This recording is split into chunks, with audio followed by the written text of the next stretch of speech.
Welcome to the Raising Confident Girls podcast, your guide to raising strong, confident daughters. I'm Melissa Jones, the founder of Girls Positivity Club and a teacher for over 20 years. In a world where girls often feel overwhelmed, anxious, and confused, this podcast is your go-to space. As caregivers, we navigate challenges together. I founded Girls Positivity Club to provide a place where you belong and get the tools to face today's hurdles. Consider this your regular check-in with a trusted friend, offering insights and practical tips for meaningful conversations. I'm here to help you feel confident on this journey of raising a generation of empowered girls. Let's dive in and raise those confident girls together. Hi everyone, and welcome back to another episode of Raising Confident Girls. I'm so happy you're here today with me, whether this is the first time we're meeting or whether you've been here lots of times. I am Melissa Jones, the founder of Girls Positivity Club, and I am here for you as a support to help you help the girls in your life. So whether you're a parent, you are a caregiver, you just are a person who wants to positively impact girls, I'm here for you. And we're just coming off of a Mother's Day weekend this weekend, if you're listening to this in real time, and it really just makes me think about what a strong impact not only my mom had on my life, but also just people who are mother type of figures for me and different ways that we can mother. And so I want you to know that there are simple phrases that you can say to girls that help them feel supported and just give you the tools to know what to say. Because the intention of this podcast is to give you something simple you can try to help you feel more confident in raising confident girls, and also so you can feel more connected and so that you can keep showing up for girls, whether it's your daughter, your niece, any girl in your life, and to make them super useful for just everyday life. And these are going to be common phrases that I think you could say in any situation. And they're just universal things that girls just need to hear. And I would argue that humans need to hear, but especially girls as they're growing up, no matter if they're 4 or 18 or 25 or 50 or whatever. So we all need to hear these things, but I thought I'd bring them to your attention because one thing that a lot of parents ask me is, what do I say in certain situations?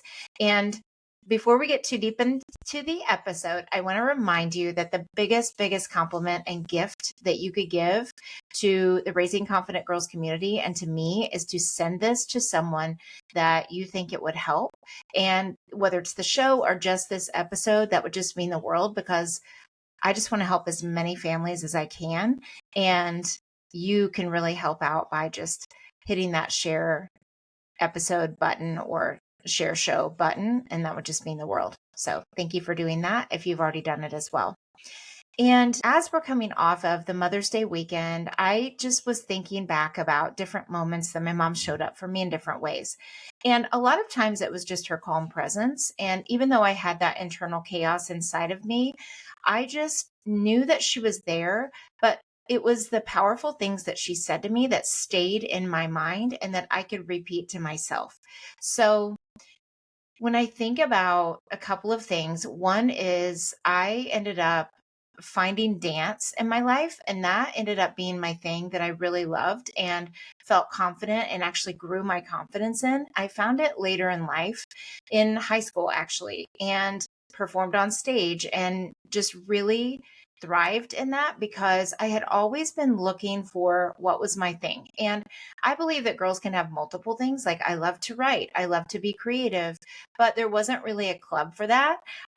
Girls Positivity Club would have been perfect for me growing up, but there wasn't anything really like that. And I tried sports, and I had a couple of instances where I just doubted myself in the moment, whether I was on stage or up to bat, and I wasn't the strongest athlete. So my family, laughs about it now because sports were not my cup of tea. However, I still tried, I still participated, and I learned a lot through it, especially with resilience and not being the best player on the team. So One time I think about is when I was up to bat, and I always got so nervous going up to bat because my biggest fear was that I would strike out. And I didn't know how to really do that internal talk for myself. And so I depended a lot on my mom for that and my parents. And so a lot of times I would just glance over at the bleachers because I always knew where they were sitting. And so I remember this one time in particular, I was very nervous and I just happened to glance over as I was walking up to bat. And my mom mouthed to me, "I believe in you." And I don't remember how I exactly did at that at bat, but I just know that it helped calm my nerves in that moment. And yes, I should have known how to do that for myself, but I was still learning. And even my mom saying that to me made such a huge difference.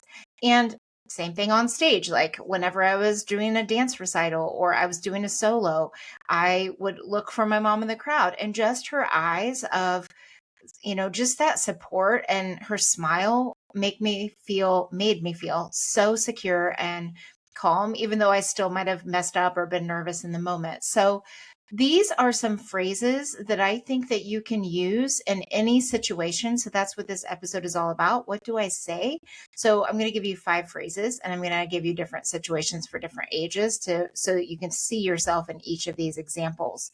And before I get too deep into the tips, this is why this is important and why we often miss the moment. And I know I've done this as a parent. We assume action and not words. So, in other words, we rush to fix something, fix their problems, rather than choosing our words carefully. So, this would be an example of just jumping in and solving it. So maybe, I don't know if that would be in the baseball situation or the softball, maybe talking to my coach or something like that. But I think we jump too quickly sometimes to try and fix it for them to save them pain. And so that can be a problem. And then sometimes we forget to even say anything. We just do it. So maybe this would be my mom talking to the coach and saying, you need to say to her right before she goes up this phrase, or she really is struggling with blah, blah, blah, and never really including me in that or never saying anything herself.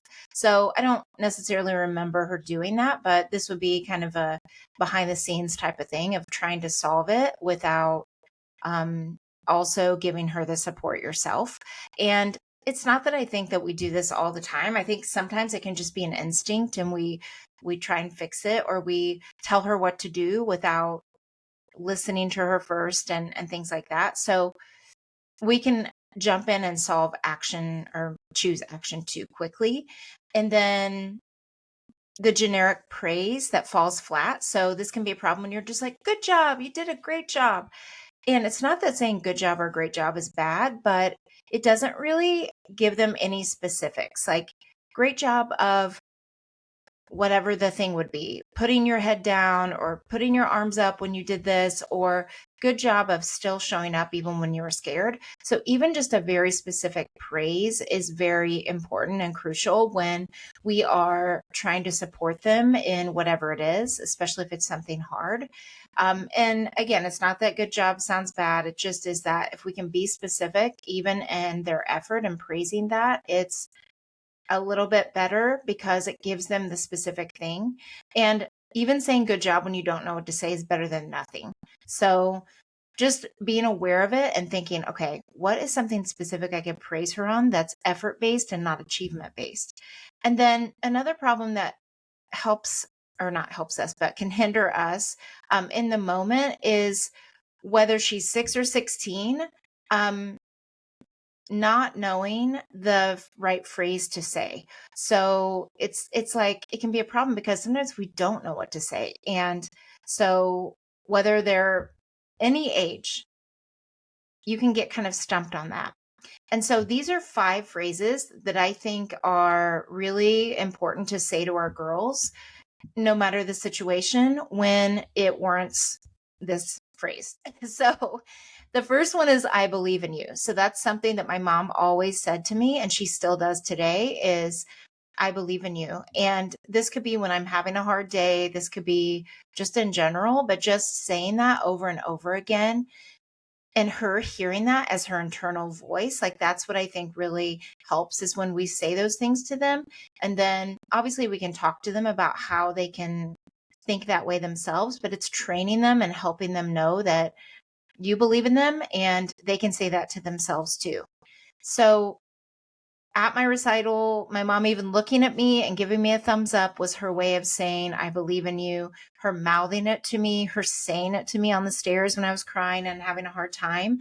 Any time you can say it is a good time. Why it works is because it validates her potential when she's feeling shaky. So we need someone to say, I believe in you in those moments when we're feeling a little shaky. And so at ages 6 to 8, this can look like before a bike ride. If she's just learning how to ride a bike, you can say, I believe in you. You can do this. Just go at your own pace. So you can start by saying, I believe in you. You can do this, because that's something, again, that becomes that internal record that can play over and over in her mind. And she can even hear you saying it in her mind. And then she can eventually say, I can do this. I believe in myself. I can do this. Just keep going, whatever that is. And then at 9 to 11, before some kind of a speech or a presentation or a spelling bee or something where she has to get up in front of someone and do something, or in front of a crowd and do something, you could say, I know that you will remember what you studied, or I believe you will fill in the blank. And so it's just, again, reinforcing, I believe that you'll do this. And even if it isn't perfect, it's okay, because you showed up and you did it anyway. So that's a good one for when they've been studying a bunch, or when they've been working on a project. I believe the words will come to you. Remember this, this, and this. And then that'll just give her that extra boost as she's going out the door, and it's the day of the presentation or the spelling bee or the whatever the thing is where she has to get up in front of people and do something. And that would be a really good one, because at that 9 to 11 age, they really are standing up and doing more presentations and starting to feel that at school, and even in sports and choir and whatever it would be that is her area of interest.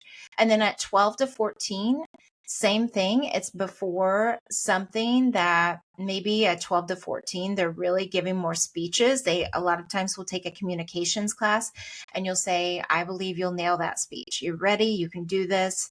And you can give them a few reminders if you want, but I believe you're ready is always something really good, especially because the stakes get higher as they get older. And then moving into that 15 to 18-year-old age during those standardized tests, and really the girls have standardized tests all through school, so you can use this anytime. I believe that you will do your best on the test. You will show what you know. All this is, I used to say this all the time to my students, is all they want to know is where you are today and what you know on that day. It's one test. It doesn't define who you are as a person. It's one snapshot. And so it's just going to show them what you already know and what you still need to learn. So something as simple as that can take pressure off, because a lot of times, especially as they get older and they start taking college entrance exams or graduation dependent exams or finals or whatever it is, they start to put this weight on it, like they'll fail. They're not going to go on to the next grade. They're not going to go to college. They're not going to this and that. And there's always a way to frame it that it doesn't feel as big. Like it's one day, one moment in your life. I believe you'll do your best. Listen to your heart, listen to your gut, go with your first instinct, whatever that means. You've studied, you're ready. And if they haven't studied, just say, just do your best, because that's really what they need to hear from us, is that I believe you type of phrase. So that's the first one, and it can sound different according to different situations. The second phrase is, it's okay to make mistakes. We know this intuitively, but we sometimes forget, I know I do as a parent, to say it out loud to them. And I think we mean to, but sometimes we just forget to say it. So this could be as simple as, maybe they make cookies for the first time by themselves and they're burned. Maybe they spent a long time trying to mix the ingredients and do the thing, and they don't turn out the way they expected. Same thing with an art project or anything that they do, something can go wrong. And as much as we would like to prevent anything from going wrong for our kids, they don't learn from it. And we actually have to let them struggle through moments because that's how they grow and that's how they learn. So I think sometimes we try and protect them in so many situations and think of every single thing and anticipate every single need that they're going to have, but it actually doesn't help them learn from their mistakes or learn from moments where they have to pivot and figure out what they would do and problem solve in that situation. And there's an example of this where my son went to Georgia for his first national BMX race without us, and he's 17. So this was a situation where I packed food for the guys, and they were going with a group of guys ages 25 to Ryan's age of 17. And I didn't pack a spatula for them. And I was thinking about it because I packed pre-made burgers for them because that's what they eat in between races. And I was like, oh my goodness, I forgot to do that.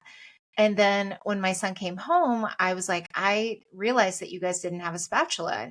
Did anyone bring one? He said, no, we just used the ice scraper that was in the van. And I thought to myself, how ingenious that the boys figured out how to do that. And girls can do the same thing. Like, had I packed that spatula, they wouldn't have had that learning moment of using whatever they could find to flip the hamburgers. And I know that's such a silly example, but for a second, I started to beat myself up like, oh, I can't believe I didn't pack the spatula for them.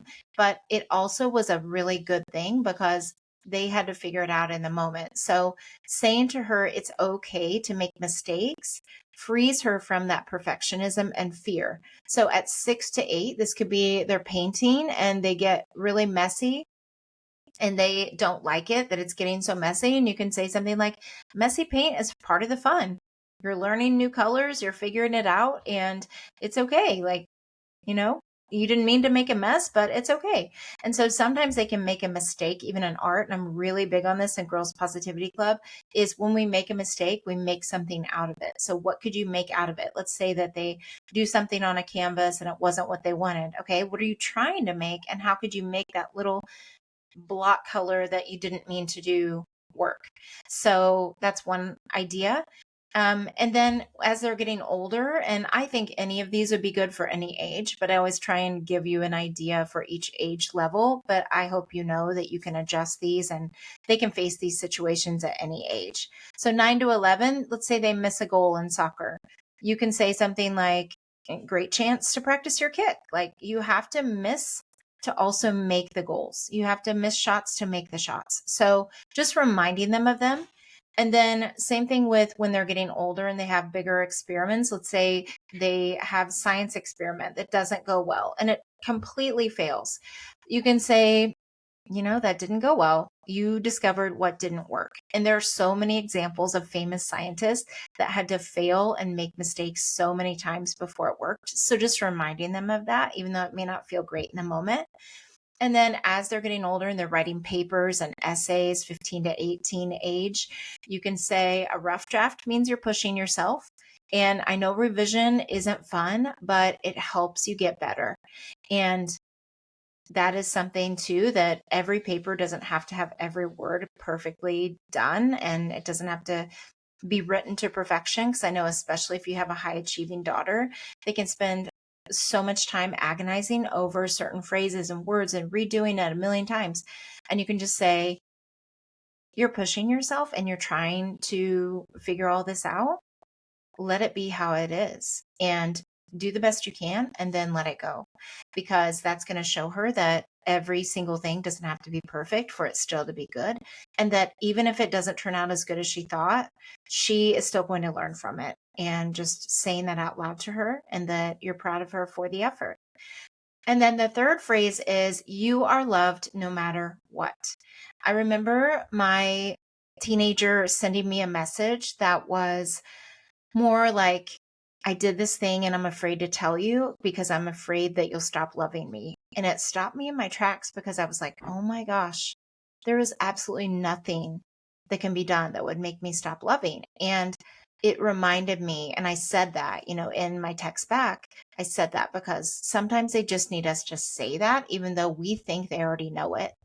And so even if they're having a heartbreak, a breakup, they're having something didn't go well with a friend group, you writing a note and putting it in her lunchbox, or slipping her a note, or sending a text as they get older, just of, I love you.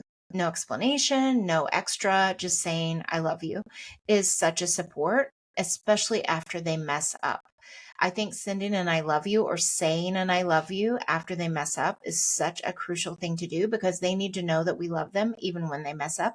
Even if we think they should already know that, still saying it is really, really important. And even saying I love you no matter what you do, even if I don't agree with your choice, even if you make a mistake, I love you no matter what, is such a powerful phrase to say at any age. So even if it's at 6 to 8 years old, you say, I love you, even when you're cranky at bedtime. If it's 9 to 11, you say, I love you, even if you argue with your friend. If it's ages 12 to 14, you say, I love you through every mood swing that you have. If it's ages 15 to 18, I love you no matter what choices you make. Those are powerful examples of how we can show up for them and show them and say to them that we love them no matter what. And then the fourth phrase is, tell me how I can support you. Because again, we want to jump in and solve all the problems and fix it. And sometimes we don't even ask if they want our help, or if they want us to fix it for them. Sometimes they just want to vent and they want to listen. They want us to listen, and they don't want the advice. And so, and if I think about, like, when I was overwhelmed with a school project in school, and my dad just said, like, I remember this one in particular time when I was studying for social studies and we had this big test, and I did not understand what I was reading. I didn't understand it. I felt like I was a good reader, but I was getting really panicky and frustrated. And my dad said, how can I help? And that was the biggest question that I needed to hear in that moment. And he helped me. He helped me find the main idea in the different sections. He helped me make it simpler for me to remember. And it was really, really good. And I just remember that was such a huge help for me. And so what this does is empower her to name her needs. What do you need from me in this moment? And if she says, I don't know, say something like, what's the first thing we could do to make this easier? And maybe she could think of the first thing. And she's like, I don't know. I don't even know what the first thing is. You can ask more questions like, okay, what do you need to do today? What are the things you need to do today? And how can I help you with that? And so at 6 to 8, this could be something like, when she's frustrated, you could say, would you like a hug? Or do you want me to tell you a story? Or do you want to take a break? Or whatever it would be. At 9 to 11, this could be, do you need help with your homework? Or do you just need to tell me what's frustrating you? At ages 12 to 14, this could be, do you want advice on what's happening with your friends? Or do you just want me to listen? At ages 15 to 18, this could be, do you want my take on your decision and what I think you should do? Or do you just need the space to think? So it's really saying the same thing, just thinking about where she is in her development and how she would hear it the best. And look, anytime I give any advice, please know that I've done the opposite. I've done the wrong thing. I've said the wrong thing, and I still make mistakes. We're all a work in progress, and we're all just doing our best. And it's going to take multiple times to try any of these strategies to see what works with which situation. And that's why I'm always going to equip you with a toolkit that you can draw from at any time. So try these out and see what one works with your daughter, and put it in your own voice and see what resonates best with you and her. The last phrase is really important because it shows the growth that you see in her, and it's, I'm proud of who you're becoming. Even if every area of life isn't what you imagine or what you want her to be, even just saying to her, I'm proud of who you're becoming, is such a powerful thing. And especially when they're doing something really amazing, like even if they're showing kindness to somebody without any expectation of anything in return, I'm proud of who you're becoming. Even if they volunteer at church and no one asked them to set up the chairs or to do something, or they help a teacher after class, or they anything at all, they help an animal, they stand up for someone else, they try something new that they had never done before, even not knowing how they would be at it. Any of these situations, you can say, I'm proud of who you're becoming. You're stepping out, you're trying new things, you're being kind, you're this and that. Just name what it is. Even if you notice it and you just are like, wow, that's really cool. Say something out loud to her. So at 6 to 8, this could be, I'm proud of how you shared your snack today. At 9 to 11, this could be, I'm proud of how you stood up for a classmate. At 12 to 14, this could be, I'm proud of how you researched that project. At 15 to 18, this could be, I'm proud of the thoughtful young woman that you're becoming. This was so thoughtful that you did this. And so just simple phrases like this, again, become her inner voice and help her believe that for herself. And then the hope and the goal is that she starts saying that to herself, almost like a third person, where she is like, I always say to myself, Melissa, you can do this. Melissa, believe you can, or whatever it is. And she starts hearing that on repeat in your voice and her voice. And those together make a really powerful combination. So what this is going to do for you is these are powerful and purposeful words that are going to stick with her, that are going to boost her confidence. She's going to learn how to trust herself in tough moments. It's going to help her be resilient to setbacks. So she's going to embrace her mistakes as growth opportunities. And that's what we want them to believe, is that mistakes are growth. Even though, yes, they feel terrible in the moment, but they are growth opportunities, and they're going to help her just get stronger and better. They're also going to help her have that emotional security. So she's going to feel that unconditional love from you and feel really supported and know that she doesn't have to be perfect. And the most important thing too is it's going to strengthen your bond. You're going to have thoughtful words that have those touchstones and those voices, like I said, that she can hear on repeat, that she carries forward with her. So I hope that these 5 phrases impacted you and reminded you that even simple things like this empower your daughter, give her confidence, and make her just know that she's supported and loved by you. And so what I want you to do this week is pick one phrase that you can use sincerely in the moment and notice her response. And then if you have any that work really well, I would love to hear from you. Just send me a message at girlspositivityclub@gmail.com, or you can send it on any social media. I'm the most active on Instagram and Facebook. And I really am wishing you the best week ahead. And just remember that a few simple words at just the right moment can echo in her heart long after today. So try one of these out and let me know how it goes. And until next time, keep raising those confident girls. Thanks for joining another empowering episode of the Raising Confident Girls podcast. Share today's insights with caregivers and friends, building beautiful relationships with strong girls. Hit subscribe so you never miss an episode. We're not just a podcast, we're a community. Follow Girls Positivity Club on social media for more empowering content on Instagram, Facebook, TikTok, and YouTube. This podcast empowers you, supporting incredible girls. Let's create strong, beautiful relationships with the girls in our lives.